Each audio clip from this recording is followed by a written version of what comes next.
But for those who don't know who you are, could you give us just maybe like a 1 minute, 2 minute just origin story, where you came from and then how you got to the point you are as a as a trainer for athletes, as well as an athlete yourself? Sure. First of all, thanks for having me on, Matt. When you first approached me, or when Eric first connected us, I knew we were gonna have a good relationship, and I knew this was a company that I wanted to be a part of. So I'm happy where we are and where we're going. As far as me, in 1 or 2 minutes, let me think. Yeah, so I was obviously a soccer player. Work with soccer players. That's my forte, I guess. Started off. Let me start from the beginning. I thought I was going to go to PT school. Ended up interning at a physical therapy clinic and a gym, the old Krank, at the time. At the same time, I think this was my junior year of college. I decided the clinic was not for me. I didn't want to continue going to school. Just got into training. How I started training athletes, primarily the gym was primarily for adults. We did group classes and personal training back then, and it just so happened that we had members that had kids who played sports, and they asked us, like, "Do you have any sports performance training?" And I was like, "Now you do." And I ended up training, I think, 1 or 2 kids back then, and now we're pushing over 80 members a couple years later. So that's the fast forwarded version. I don't know how much more you need to hear. Maybe we'll get into it, but yeah, that's how we got here.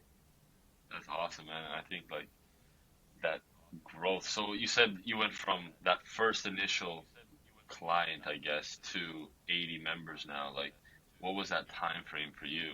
Hmm. Um, so junior year of college, I guess that was 2015, 2016. Honestly, it's a blur. Yeah. So I guess 7 years, 6, 7, 8 years, something like that. So, I mean, would that be a fast time period for your field, or would that kind of be like what you could expect if you were to kind of doing a good job with your clients? And obviously, would that be like a regular kind of growth rate for a good training clinic? That's a really good question. I think if you asked me a couple years ago, I'd probably say that was pretty slow, and I think we should be better than where we are now.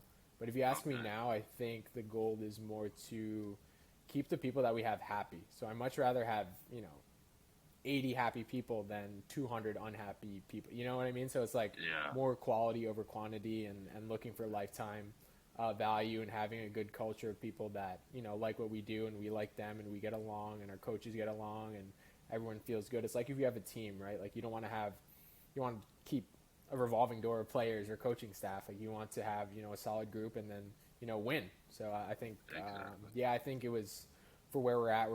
We're at a good pace. Obviously, I always want to do better, but yeah, I'd say that's my answer to that. Yeah. No. I mean, we've spoken to athletes within your training facility, and like they obviously, and the videos too are obviously great. Like I think that a lot of trainers put out content, and you can kind of tell which ones are just doing like the trendy workouts, and which ones are actually like looking to improve their Yeah, athletes. Um, but yeah. yeah, we've spoken to a lot of your athletes, and they love it, and they say they speak really highly of you, and like obviously we've seen a little bit of it as well. And so you said you were in the clinic side before you actually made the jump to, um, I guess, the training athletes side of things. And so, what would you say was the biggest learning curve or biggest lesson you had to learn making that transition from clinic to training athletes? Honestly, I think I had a really good base. So I studied biology in college, so I had a good understanding of the basics. And then at the clinic, I just learned how to really talk to people, how to talk to, I guess, the doctors, so the people like higher up than you, how to talk to elderly patients, how to talk to athletes, how to talk to moms and dads, like people that if you're a college kid, you probably don't normally talk to. So I think being exposed to that, and then being able to give direction. So like no matter what it is, like here's an ice pack, put it on your knee, time it for 10 seconds. Well, like stupid stuff like that. Yeah. In the clinic, I was just getting towels, like putting hot packs, cold packs away, running around, running Yeah. bands over, bringing weights everywhere. So it wasn't like too much hands-on coaching. Coaching. It was more so like, put on this band. I'm going to show you how to do it. This is how you do it. And then transferring into training, I think this is at a phase where, at this time, if I backtrack a little bit, like before applying to PT school was my fall, I guess, of my junior year, and here in the States, in New Jersey, that's soccer season. And I Hmm. was at Ramapo College at the time, and I had to decide, like, do I want to do my 100 hours so I can apply to physical therapy school, or am I just going to play this fall season? And then obviously I picked the hours, and then it became kind of like a shift in my identity. Like, okay, I'm not playing anymore. Like, what am I? Who am I really? Like, what am I going to do? Yeah. I don't know where my life is headed. And after so many years, I guess 20 plus years of, well, not really 20, but like over 10 years of being Josel, a soccer player, it became like, okay, like Josel the what? I don't know. So Yeah. that was kind of more of the learning curve, like the identity change and like um, how I wanted people to perceive me in the field and things like that. I struggled with at that time.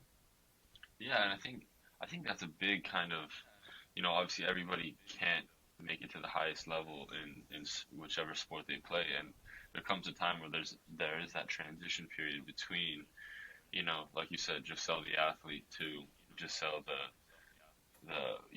whatever you didn't even know at the time what it was going I to don't. be. Yeah, fill in the blank. Yeah. Yeah, exactly. And so throughout that time, what was that? Obviously, what was that like? But also, like, are you are you past that? Does anybody ever get past that kind of what am I phase type thing? Or, what were some kind of things that you did to kind of help guide yourself? Or like, did you listen to what you wanted to do, what you love to do, or was it sort of just like where can I make the most money type thing? Yeah, I mean, I don't think it was about money to me at that point. I think that's like deep, man. You're asking me good questions. Yeah. Let me think. Yeah, I think back then it wasn't really. I don't know. I think it was kind of like luck. I was just in the right place at the right time, and the story of how I got into Crank was that I had a friend of a friend training with my old boss then, and he was like, "Yo, this gym is sick. Like the workouts are great. Like the coaches are really cool. You should come do a workout." I'm like, "Nah, that's stupid. Like leave me alone. Like I'm never gonna go." And then he dragged me one day, and then my boss then was like, "I need an intern. You want to do it?" And I was like, "Yeah, I guess so. Why not?" And then I think from playing at the level that I did when I was growing up, I think it turned me into like an all or nothing kind of person, and kind of how my parents raised me as well. If you're gonna do it, you better do it good. So that's kind of where it went, and then I started, training those one or two kids, and then started training adults, and then started doing social media, and then started trying to make sales, and then started trying to grow the business, and then it became like, okay, now you're a manager, and it's just committing 100% and then seeing what happens from there is kind of how I went about most of my life. Your question was, does it change like that identity question? Yeah, like do you I, find I that would like I would say so. I mean, with everybody, I think, are you in constant change, or do you kind of find your identity for that period of time, stick with it until you want to do something else? Yeah, I think it evolves because your goals will always change. If you hit a goal, you're gonna set another higher one. So I think with that becomes more responsibility. Like before, I was just training people, but now I'm running the business. Now I have coaches to pay. Like if I don't do my job or if I don't execute, then these guys aren't. You're not gonna eat. Like you're not gonna pay your rent. Hmm. Like that's a different kind of Yeah, pressure than like, all right, you're gonna do a squat and you're gonna squat low. Like look at your knees. Like that's a different yeah, kind of pressure. So yeah, I think your mind shift and your identity definitely change with how you progress, and I think it should. I mean, it's the same as if your first player or your first year in the league as opposed to a couple years later. Like they don't expect you to be doing the same numbers. Uh, exactly. Yeah, I think that's a so really good like analogy as well. Like you got to constantly evolve to survive. I think in any field, and I think that obviously you took on a lot more responsibility as you grew within the gym and stuff. And so, would you say you were ready for it, or was it kind of just all right, like just take it as it comes and try to figure out as you go? I'd say both, but I think I was ready for it because I could trust myself to know that you've taken risks before. Like you should not be in the position that you're in, but you are. You've done things that people probably say like, "Why are you doing that?" Or like, "What is the point?" Like, "Why are you working so hard?" Like things like that, and you still overcame it, and you're still moving forward. So, just being able to do that and say that to myself, I don't really listen to doubt from other people. I think that Yeah, happens a lot. Like if you're an athlete or whatever, like if you're just trying to operate or navigate the world nowadays, it's like there's so much negative. Like the world is already bad. Like why do you need to yeah, bring more into your head? People are always going to say things about you. People are always going to have an opinion. People are always going to look on your social media and say certain things. But like at the end of the day, you're not living my life. So yeah, 100%. I never really cared. I never really cared about that kind of stuff, and I think that kind of helped me keep a level head. And um, the more you talk to yourself like that, the more clear you can think, and the clearer you can operate, and the better you can focus on like the big picture and what actually matters to you. And so, did you think that was something that you had to learn, or you just kind of born with it? It was just a genetic thing. Um, I mean, I don't think you're born with it, but I think the way you're raised and who you're around and like what level you compete at definitely helped. My parents definitely raised me like that. I think I've had like really good coaches in the past that taught me what it's like to perform at a high level and set the standard at 10, 11, 12 years old. Like if you're not playing well enough, like you're not coming to the game this weekend. Like that's different at that age. And the coach that we had was like, yeah, I left home when I was your age, and I went to play, at Everton Academy, and I was like, bro, what do you mean? Like, my mom drives me to school. Like, how are you doing Yeah, stuff like that? So, I think that kind of perspective at a young age definitely helped. My parents aren't from this country, so like, I know that they sacrificed a lot of things to get here and do things for me and have the life that I have. So, I feel like if I don't execute, like, what was the point of them doing that? What was their sacrifice for? So it's like a gift and a curse kind of thing, but I think that definitely drives me to move forward. That's like my personal motivation on top of like the things I want to accomplish and the people that I've impacted so far. Like I think, like I said, the world is it's not great. Life isn't yeah, really that easy. So if I can help some people with what I do, is that the worst life to live? I don't think so. 100%. And like you said, as an athlete, you kind of learn that from a young age in terms of if you're not performing, you're just not going to be in the team. You're not going to play. You're not going to make the jump. So it's kind of life hits you pretty fast in sport, and I think that it's a good uh, you know teacher of valuable lessons, especially when you're really young. You kind of learn those things. And so you mentioned you had some really good coaches when you were younger or throughout your career. And so what would what was your definition or what stood out amongst those coaches that you thought were really good compared to the ones that you may have had that weren't as good or you didn't like or you didn't get along with? Yeah. Yeah. So there's that one coach that I mentioned. He coached Eric and I at TSF, and he's the academy director now, I think. And back then, she just like blew our minds. I don't know. I've never been in an atmosphere where you're well, first of all, if you're like 10, 11, 12, 13, 14, like football is your life, right? Like I said it before, like that was your identity, and like you're waiting for training all day, like you're going to sleep with your jersey on, like doing crazy, you got a ball in the house, like stuff like Yeah. that. So obviously we're very impressionable from our coach, and if he was one to set like the standard, like if he was hopping in to play, like we were about to get worked, like we weren't gonna Hmm. win if he was on the other team, like it was that kind of thing. He also like instilled in us that like good enough isn't good enough.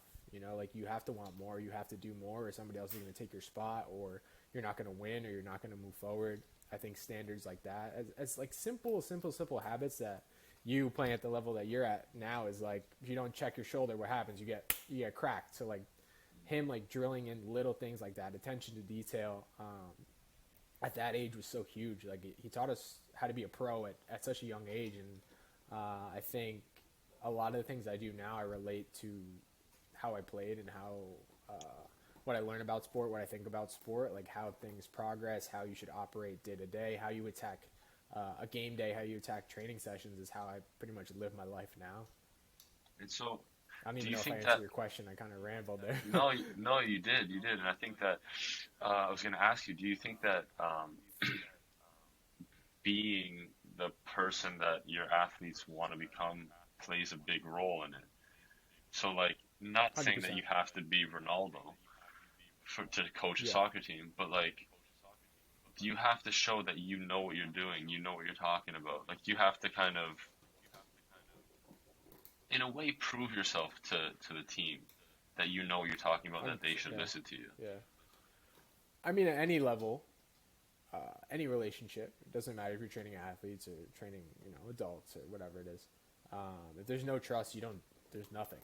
So the number one thing I work with my athletes or anybody that walks into our doors or anybody that I have a chance to have a session with, or honestly, people that I just meet is trust. Like, why can you trust me? Why can you listen to what I'm saying? And the ways to do that is to be confident. And how do you become confident? You put in the time, you put in the reps, you study, you practice, you get different perspectives. So yeah, I think if I was an athlete and the guy that was training me didn't look like an athlete and didn't sound like he really wanted me to progress and didn't care about my development, then I wouldn't train with him. So yeah, I think it goes back to coaches that I've maybe experienced their style, and I was like, I don't want to be like that. Yeah, I I think want, environment plays a massive I role. want, yeah, And like you said, you're just something fostering. that, Oh, sorry. I think there's a bit of a delay. uh, yeah. Sorry, I was just gonna sorry say about that. something that um, I learned when I started coaching is that like kids are always going to change, and it's up to the coaches to change.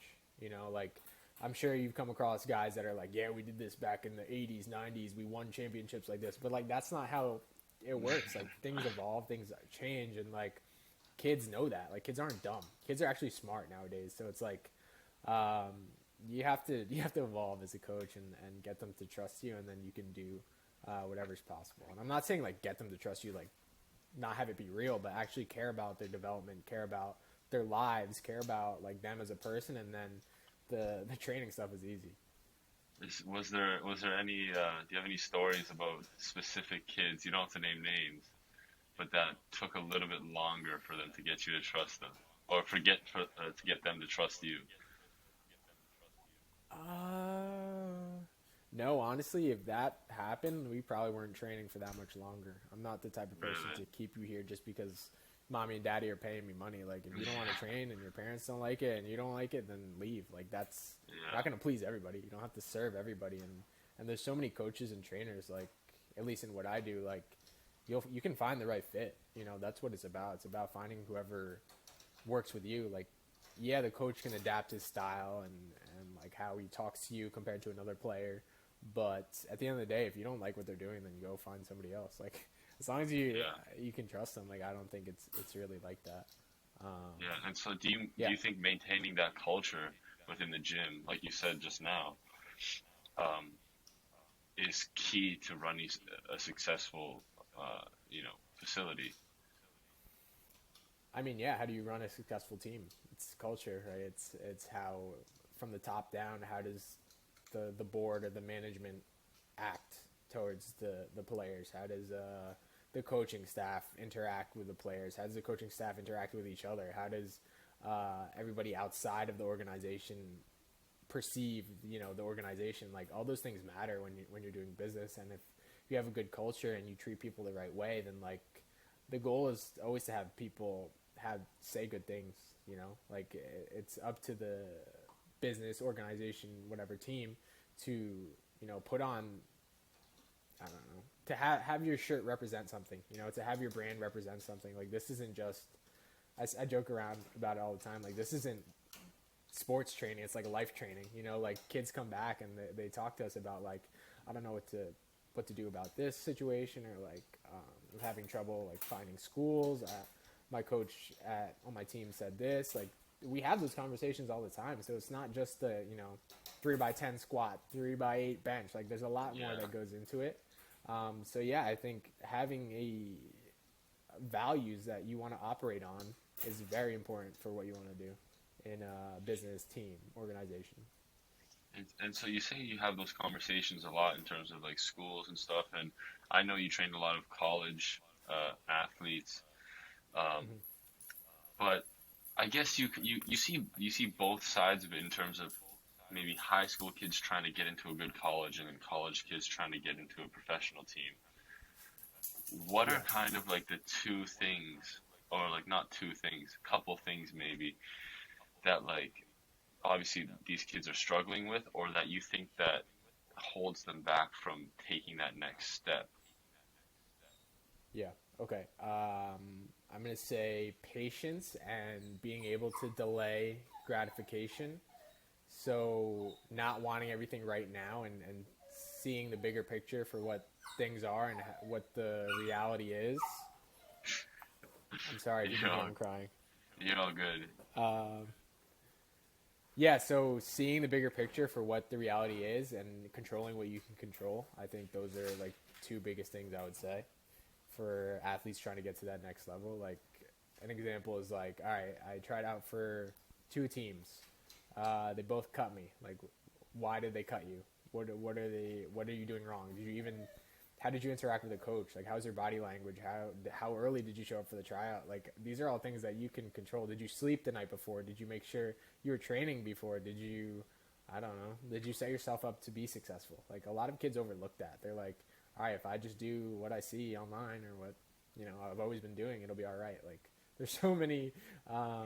Your perspective is too narrow if you think that. Like there's so many different things that are out of your control, but there's a lot that's in your control, and I think that's what kids overlook a lot.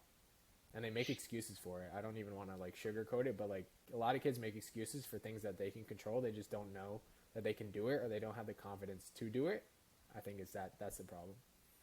And so, how much do you think that like self-awareness plays a role in being able to progress amongst with through the ranks? I think that's everything. If you can't reflect on how to improve, how do you improve? If you can't reflect and be real about the situation with yourself and hear the harsh truth, then like you're just playing yourself. Like you're not gonna get anywhere if you're just gonna keep making excuses. I don't know. I think there's a lot to be said about athletes or even business owners that like they want to be in control. Like they want to, and people know they're in control, and they want to follow people like that. Like there needs to be more leaders. There needs to be more kids that step up and say like, you want to go out this weekend, or I bet I'm going to train. I'm going to train twice because you're going out. Like there needs to be more of an edge of like desire to win and desire to be different and desire to do more. I think too many people are okay with settling for less. So I think it starts with self awareness. Like if after sessions, after conversations, after this podcast, probably I'm gonna reflect and be like, how did that go? Like, well, I'm gonna listen to the recording and be like, I shouldn't have said that, or I should have translated it better, or I should have wrote notes better. I don't know. I always have that mentality about how to Yeah, do, how to move forward and improve. And I think just consistently doing that. Like, think about how many training sessions you do a week, and if you think, all right, this week I'm gonna improve this, then I'm gonna do this next week, and then this next week, and then the whole year goes by, and look how much you've grown as a player. I think there's so many little ways that you can win, and I think you can't overlook that. yeah, no, I think you said that perfectly. Honestly, there's nothing really to add to it. And so, I mean, I think I know your answer, but what were the personality traits of players that you saw climb the levels, climb the ranks? I know, I Yeah, understand so players that characteristics of successful players or athletes. that. Characteristics of successful players and athletes. Confidence, for sure. Being able to take risks and figure it out, for sure. Gratitude and perspective. Those would be my top four. For Yeah, and I think those are like those are good characteristics, and I think like obviously, like you said, like um, something you have to kind of I think put a little work into in terms of even with the self awareness and learning how to constantly think of what you can improve without being kind of, I guess, without killing your confidence in a way. It's almost like a curiosity more so than, I should be doing this better. That's how I kind of view it because it can get, I think, for athletes pretty toxic to if they don't have the right mentality in terms of okay, what can I get better at? Like instead of like, oh, I'm not doing this right, I'm not doing this right, I'm not doing that right, I'm not doing this right. It's more. I think personally, it should be more of like a curiosity of like, how do I get better? How am I improving? Why did I make this mistake? Why did I, you know, not make that pass? Why did I lose the ball here? Why did I? And it's more of like a curiosity of what you can do to get better as opposed to what you're doing wrong. Um, and I think that's really big for athletes. You're running all over the shop right now. We got a little tour of Crank there for a second. Oh, there it is. All right, that's better. Had to change the locations, but No, it's I all think we're good, good. man. I mean, we won't take too much of your time. Just a couple more questions. Yeah. I think that like we kind of want to maybe get something that athletes can kind of take away from this in terms of practical advice, in terms of, let's say they are trying to get better. What would be the first, Mm-hmm. 1 to 3 things that they should be focusing on in terms of themselves, and how do they figure out what to improve on as a coach yourself? Okay. Wow. All right. I'm gonna start with gratitude. I think a lot of things start from there. If you see, no matter what level you're at, I think if you look at things like, say, I don't know, say you're a rec player and you're like 10, 11, you want to make your traveling team. It can't be like, wow, my left foot is so bad. Like I made like no goals today. It has to be like, wow, I made 5 passes with my right foot. That's pretty good, right? Like next time, next session, let me try to do 8 or 10. I think it's those little things that I talked about before. Like there's so many opportunities to win, no matter how small it is. How do you make big wins happen? You stack up the small ones. So it's being grateful for like how far you're actually progressing and like hearing and asking for feedback from other people, your coaches or people that you trust or your teammates to say like, hey, I think I'm doing better. Like, what do you think? Like, how can I improve? I think it's that mentality of like, you can always improve it. You just can't take things to heart.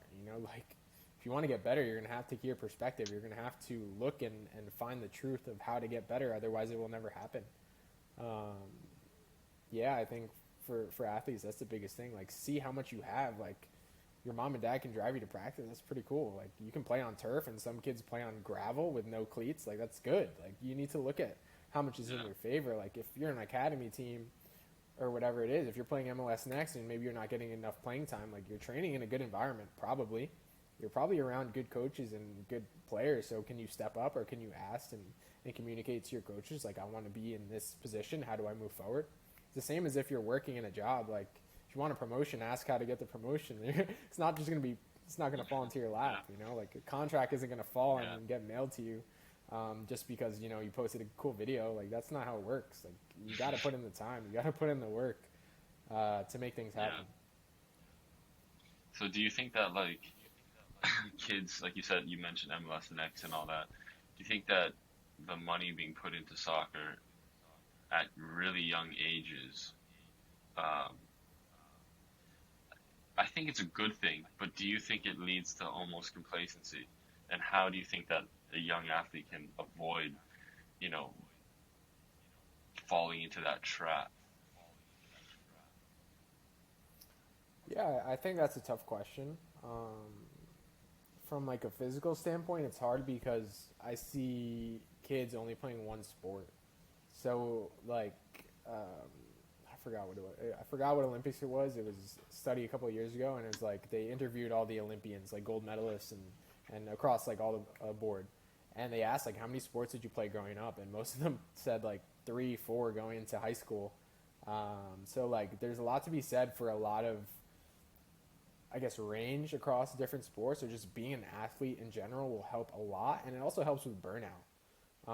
I'm sure like it could either go either way. Like if you're, I don't know, 7 and you're already in an academy system, like uh, if you're getting pushed to the limit that you can't handle mentally, physically, then you think you're going to keep playing. And when you're 17, probably not.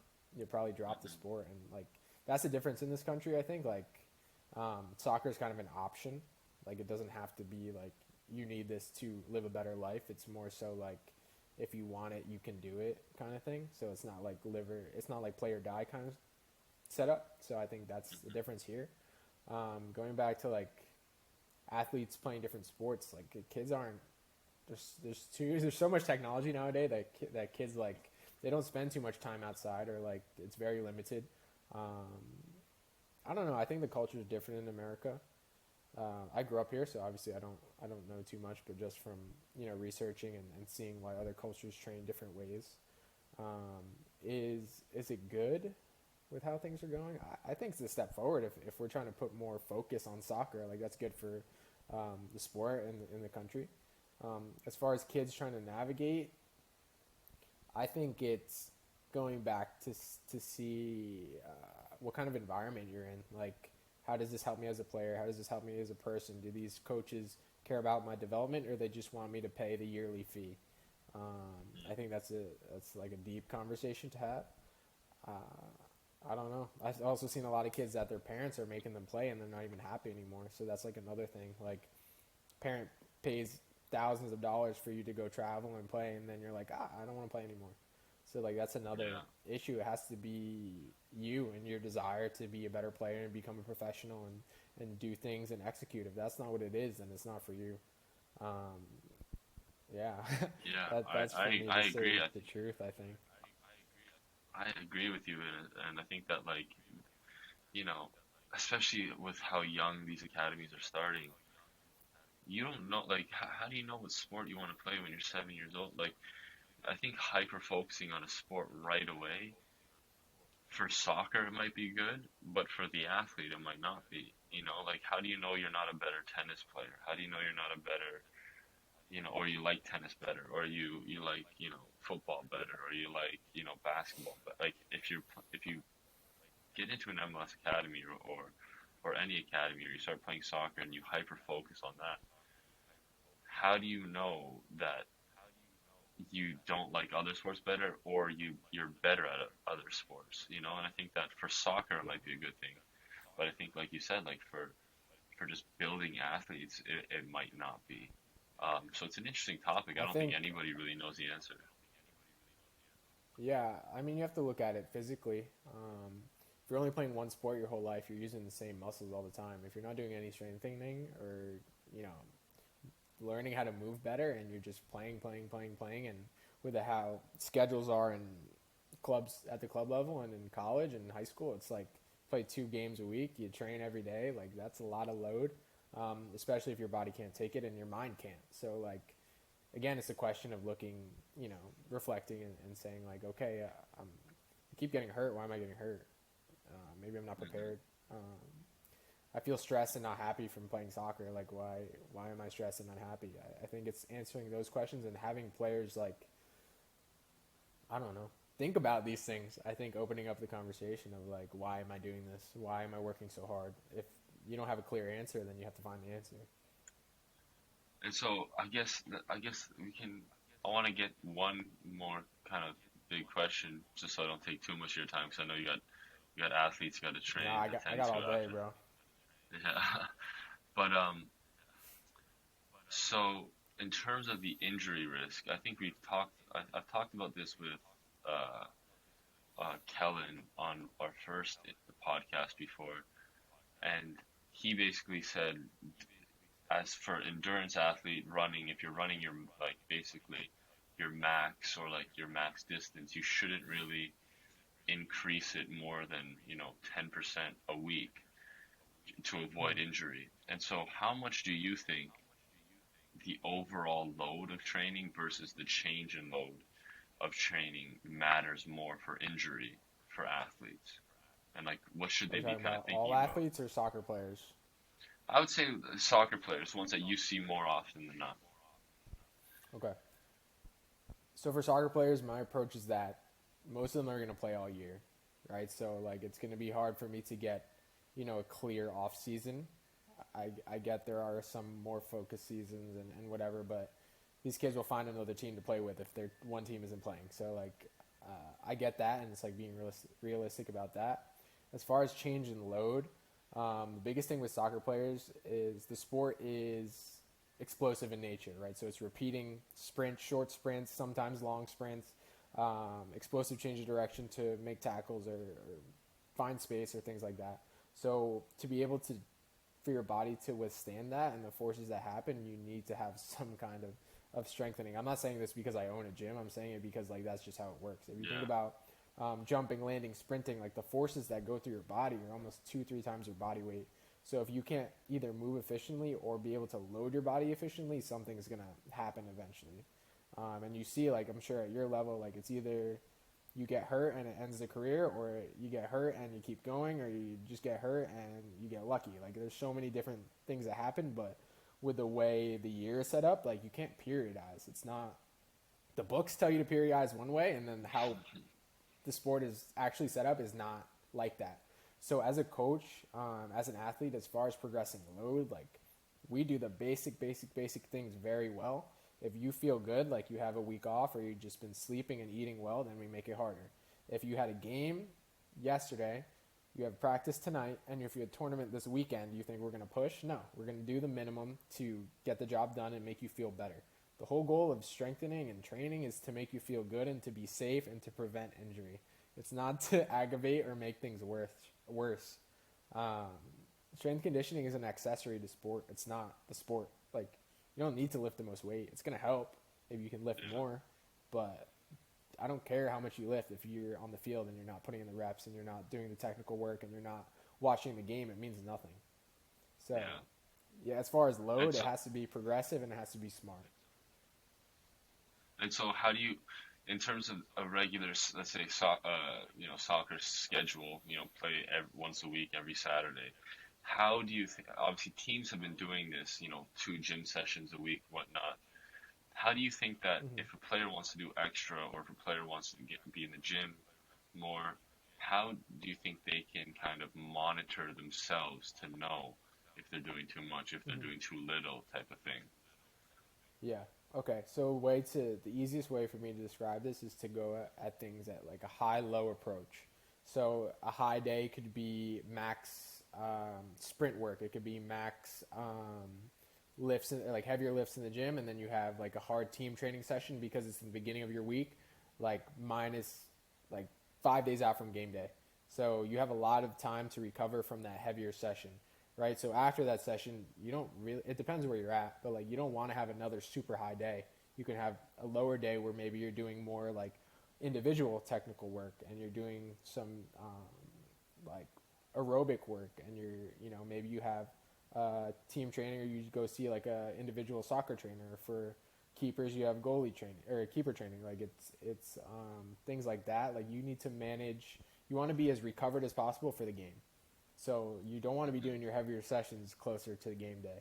As far as how you can manage it yourself, um, the easy things to do that everybody could probably do is know how much you're eating, know how much you're hydrating, so getting in your electrolytes and things like that, and how much water you're consuming, um, and sleep. Like if you can manage those 3 things, your training becomes a lot easier.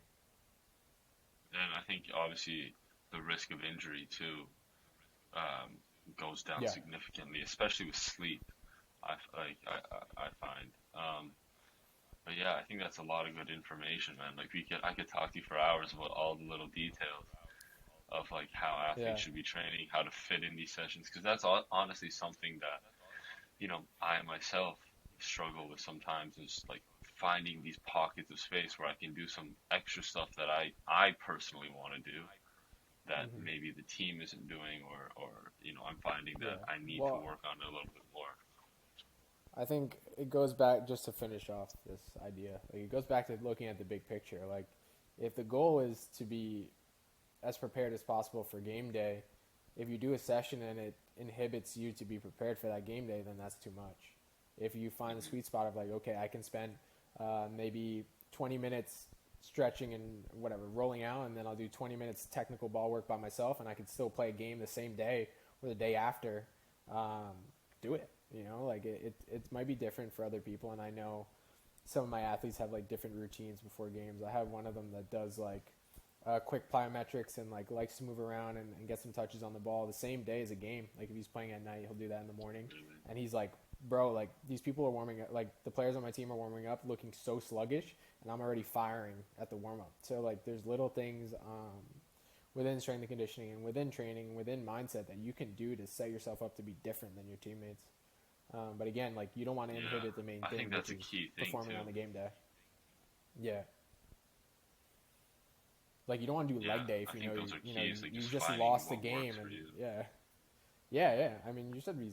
It's common sense, Yeah, honestly. Like, why you don't have to work hard all the yeah. time. Like recover, you can only, yeah, I remember I used to do that too, like 2 days, because I was a smaller kid. So I got in the gym, I think around 15, 16, maybe for better, for worse, I don't know. But I was really into like just lifting, getting like stronger. I was skinny, so I remember mm-hmm. I'd be doing like squats 2 days before a game, and I was just used to it, so I wasn't sore. And so Yeah, like I mean I've since stopped that because I know it's not for the best long term, but yeah, you got to find what works for you at the moment and the time, and kind of roll with it. And like I said, I could talk to you all day, but thanks for your time, man. I really do appreciate it. I think you did of drop course, a lot of gems that we will be sharing with everybody. But yeah, thanks again for everything, man. And we'll be talking soon. of course, man. Thanks for having me.